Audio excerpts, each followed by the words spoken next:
नमस्कार, मेरा नाम कृणाल ठाकुर है और इस वीडियो का टॉपिक है 5 year planning in India part 2।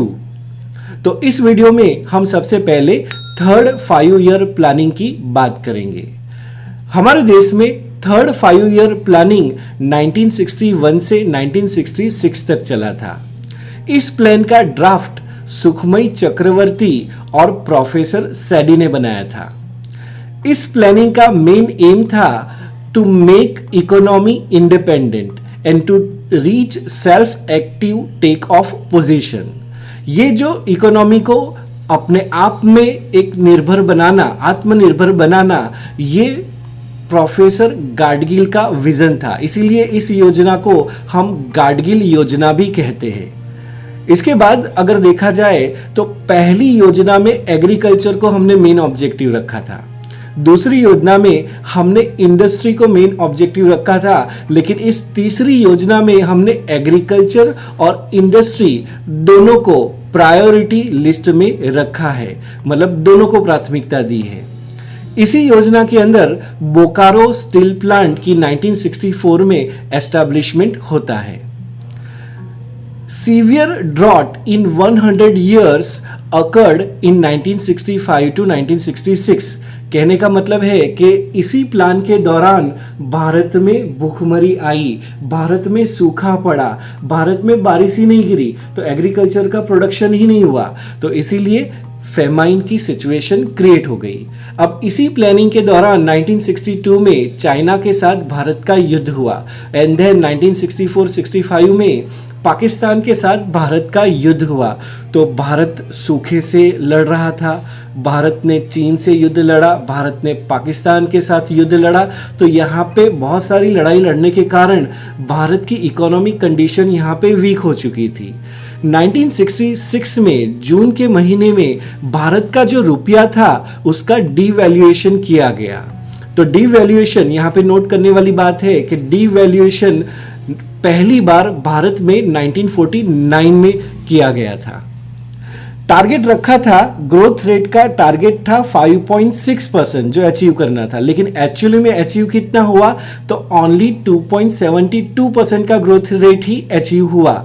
इसका मतलब है ये प्लान फेलियर था, बल्कि कहे तो बहुत बड़ा फेलियर था। इस प्लान के दौरान फूड प्रोडक्शन बहुत ज़्यादा गिर गया, इवन नेगेटिव में चला गया। तो इसीलिए हम कहते हैं कि भारत में रियली में फेमाइन की सिचुएशन आई थी और भारत को इस कंडीशन से निकालने के लिए किसी देश से मदद लेने की ज़रूरत थी। तो उस टाइम पे लाल बहादुर शास्त्री प्राइम मिनिस्टर बने थे और उन्होंने यूनाइटेड स्टेट्स ऑफ अमेरिका से फूड ग्रेन्स की मदद ली थी और फूड ग्रेन्स में भी मेनली उन्होंने वीट की, गेहूं की मदद ली थी। तो यूएसए ने अपनी स्कीम में इंडिया को कुछ मदद तो की, फूड ग्रेन्स की, वीट की, लेकिन बदले में बहुत ही ह्यूमिलिएशन झेलना पड़ा, बहुत ही बेइज्जती झेलनी पड़ी। तो इसीलिए घर आके लाल बहादुर शास्त्री को बहुत बुरा लगा और उन्होंने एग्रीकल्चर के रिफॉर्म के लिए बहुत कुछ सोचा और इन्हीं सिचुएशन में उन्होंने नारा दिया था, जय जवान जय किसान। इसके बाद अगर देखा जाए तो 1966 से 69 के टाइम पीरियड में, मतलब 3 साल के टाइम में 3 एनुअल प्लान बने, ऐसा हम बोल सकते हैं। और इसमें जब पंचवर्षीय योजना नहीं हो पाई थी तो इसीलिए हम इन 3 साल को प्लान हॉलीडे भी कहते हैं। 1966 से 69 का जो पीरियड है वो प्लान हॉलीडे का पीरियड है और इसी दौरान 1966 में ग्रीन रिवॉल्यूशन की शुरुआत कुछ हो गई थी, ऐसा हम कहते हैं। अब इसी दौरान इंदिरा गांधी प्राइम मिनिस्टर बनी थी और उन्होंने 14 बैंकों का नेशनलाइजेशन किया था जुलाई 1969 में। अब हम बात करेंगे चौथी पंचवर्षीय योजना के बारे में। इस योजना का टाइम पीरियड था 1969 से 1974 तक का और इस प्लान का ड्राफ्ट बनाया था अशोक रुद्र एंड अलोन्सी माने ने। प्राइम मिनिस्टर थी यहाँ पे इंदिरा गांधी, जिन्होंने डायरेक्ट अप्रोच की यहाँ पे शुरुआत की। तो यहाँ पे देखते हैं कि पहले जो नेहरू जी का ट्रिकल डाउन अप्रोच था उसको रिप्लेस कर दिया गया और डायरेक्ट अप्रोच को लाया गया। ट्रिकल डाउन अप्रोच ये कहता था कि इकोनॉमी में 3 क्लास होते हैं और अगर आप हाई क्लास को डेवलप करते हो तो ऑटोमेटिकली मिडिल क्लास डेवलप होगा और मिडिल क्लास के जरिए जो लोअर क्लास है, गरीब क्लास है, वो डेवलप होगा। कहने का मतलब है हमारे देश के मुताबिक अगर हम बड़ी बड़ी इंडस्ट्री को, बेसिक इंडस्ट्री को अगर डेवलप करते हैं तो जो दूसरी इंडस्ट्रीज है वो डेवलप होगी और उसके चलते छोटी छोटी इंडस्ट्री भी डेवलप होगी और ऐसे ही जो अनएम्प्लॉयमेंट की समस्या है वो दूर हो जाएगी तो गरीबी दूर हो जाएगी, एजुकेशन बढ़ेगा और ऑल राउंड डेवलपमेंट होना शुरू हो जाएगा। लेकिन इंदिरा गांधी ने इस अप्रोच को बदलकर डायरेक्ट अप्रोच की शुरुआत की। डायरेक्ट अप्रोच का मतलब ये होता है कि हम किसी का वेट नहीं करेंगे कि कोई और डेवलप होगा तो ये समस्या दूर करेंगे। डायरेक्ट अप्रोच का मतलब ये होता है कि जितनी भी समस्या है उसके ऊपर डायरेक्टली सॉल्यूशन लाने के लिए प्रयत्न करना। जैसे गरीबी है तो गरीबी हटाने के लिए प्रयत्न करना, अगर अनएम्प्लॉयमेंट है तो एम्प्लॉयमेंट जनरेट करने के लिए प्रयत्न करना। और इसीलिए इस योजना के दौरान एक स्लोगन बहुत ही प्रचलित हुआ था जिसे कहते हैं गरीबी हटाओ। इसका मतलब है इस प्लान का मेन ऑब्जेक्टिव था पॉवर्टी रिमूवल, उसके बाद growth with stability with distributive justice और उसके बाद नेक्स्ट ऑब्जेक्टिव था सेल्फ रिलायंस। अब नोट करने वाली बात यह है कि ग्रीन रिवॉल्यूशन की शुरुआत चौथी पंचवर्षीय योजना से हुई है, ऐसा हम मानते हैं। अब ग्रीन रिवॉल्यूशन कैसे शुरू हुआ था? तो सबसे पहले फिलीपींस की कैपिटल है मनीला और मनीला में इंटरनेशनल राइस इंस्टीट्यूट है, तो वहां से राइस की कुछ वैरायटी लाई गई इंडिया में और इंडिया में राइस का प्रोडक्शन शुरू किया गया और राइस का प्रोडक्शन बहुत बढ़ा तो हम एम्पावर्ड हुए। और उसके बाद नेक्स्ट सीजन थी विंटर की और विंटर में वीट मतलब गेहूं के क्रॉप को ग्रो करना था और इसके लिए हमने मैक्सिको से एक हाई यील्डिंग वैरायटी मंगवाई, अच्छे अच्छे बीज मंगवाए जो कि मॉडिफाइड किए गए थे नॉर्मन बारलोग के द्वारा। अब मैक्सिको से ये बीज जब भारत लाए गए तो भारत की कंडीशन में इसने अच्छा सा हमें रिजल्ट नहीं दिया, इसलिए दूसरी बार प्रयत्न किए, तीसरी बार प्रयत्न किए एंड फाइनली स्वामीनाथन गए और उन्होंने इस वैरायटी को और मॉडिफाइड करवाया इंडिया की कंडीशन के हिसाब से और उसके बाद इसका प्रोडक्शन शुरू हुआ और हमने देखा कि वीट का प्रोडक्शन भी बढ़ने लगा और रियल मायने में ग्रीन रिवॉल्यूशन की शुरुआत हो गई।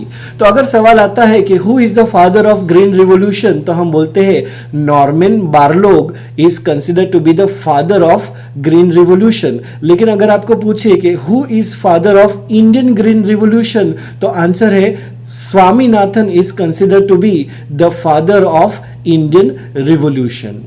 इसके बाद गाडगिल जी ने ये चौथी योजना में भी अपना योगदान दिया था और इसमें यह था कि जो स्टेट गवर्नमेंट है वो भी प्लान बनाएगी और स्टेट गवर्नमेंट कैसे केंद्र सरकार की मदद लेगी इसका कुछ फॉर्मूला बनाया था। जो फॉर्मूला जब प्रणब मुखर्जी जब चेयरमैन बने प्लानिंग कमीशन के तो उसमें उन्होंने मॉडिफाइड किया था गाडगिल जी के फॉर्मूला को, तो इसीलिए ये चौथी प्लान का जो फॉर्मूला था स्टेट के प्लान को सपोर्ट करना वो 8वें प्लान में जब प्रणब मुखर्जी थे तो वो जुड़ा गया और ये बना Gadgil Mukherjee formula since 8 plan और जिसे प्लानिंग फ्रॉम बिलो भी कहा जाता है।